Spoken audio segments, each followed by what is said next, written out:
Hello, my name is Ari Rains. I'm a wife, I'm a mom of three. And before this year, I used to consider myself a fairly organized person, but now I have three kids and I feel like maybe that's a delusion. In this video, I'm going to share how I plan my life with three kids and three things I do to get to successful and kind of lower stress days.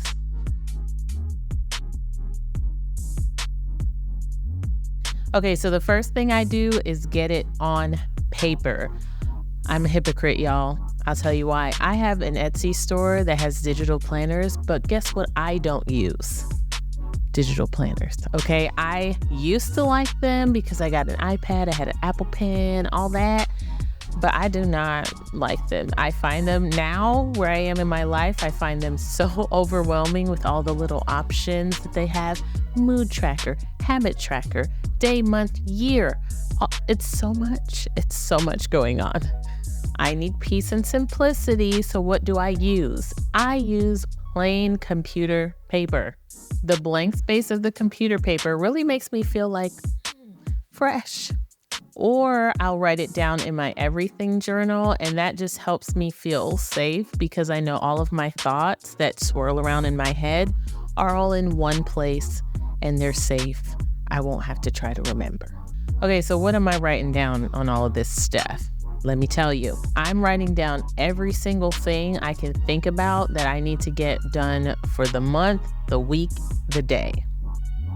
Here's an example. I needed to build a summer schedule for my kids, more for me, kind of for them, but more for me. So I needed something simple with just like a list of activities that we could do during our time block so that I could kind of accomplish all the goals that I want.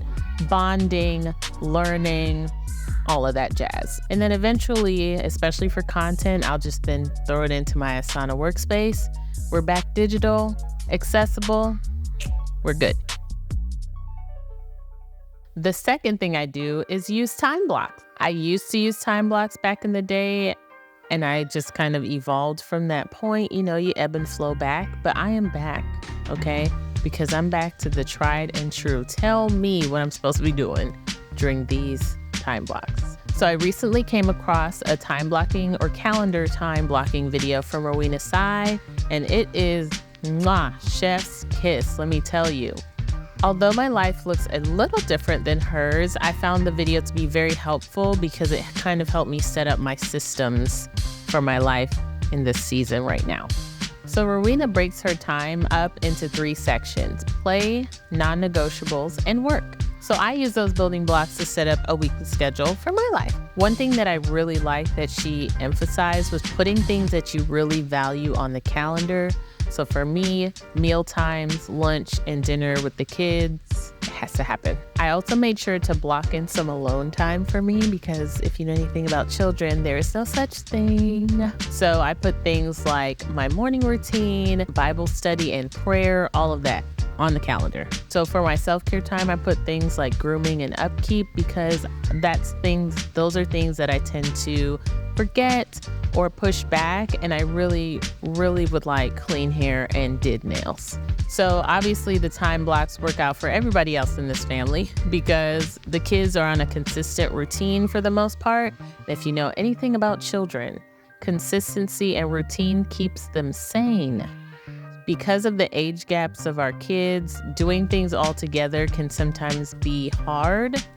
So right now I try to use nap time as like hangout time with our oldest, and also alone time for everybody that doesn't take naps, because sometimes we just need that. These time blocks I feel are most effective when you plan them with your support system, your community, your village, whoever. So my husband and I plan these out together so that I know what I can expect day to day. He knows what we can expect day to day. And if we need to make adjustments, it's just a really simple conversation.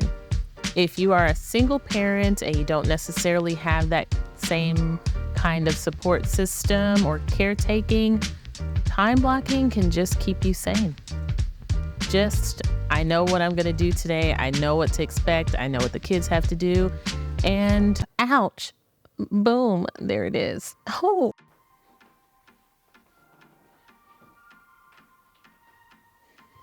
And that brings me to my last point, flexibility. I am a planner. I am the planner in my family, okay? I plan all the things. My knee-jerk expectation is that all the things that I have planned are going to go exactly as I have planned them, and everyone involved is going to love it as much as I want them to, okay? That is me. That innate expectation evolved unwantedly when I experienced planning and being in my own wedding, because nothing, zero things, okay? Zero, zero, zero, zero, zero things went as planned. It's a wild story that I'll tell at another time. Since then, I have tried to consistently remind myself that even though things may not go how you planned them, everything will go as they should, because at the end of the day, the point was to get married, and we did that. So, as much as you plan and plan and plan, things just don't go how you want them to. And I think it's important, especially as we get older, to try to stay fluid, try to stay flexible. As I have learned being a mom of 3, when you plan things, somebody's going to get sick. The park is going to be under construction. Dad is going to have a last minute gig. And this is my favorite, okay? We're going to start said activity that has been planned by mom, and everyone's going to hate it and want to go back to the car and want to go back home. It's my favorite. And I'm not going to lie to y'all. Most times the unplanned things are very upsetting to me and I get frustrated. But as I have learned, I've tried to use these things as a great pivot moment for me. And usually they end up being like really funny, great core memories that, we're building with our children, or, just different than I thought, better than I thought it would go. And so I've really tried to remind myself, just be flexible. Flexibility. Because like I said before, not much is going to happen as you want it to, but everything is going to happen like it should. Okay? And I just really preaching to myself. This is a little bit for me and for you, but for me.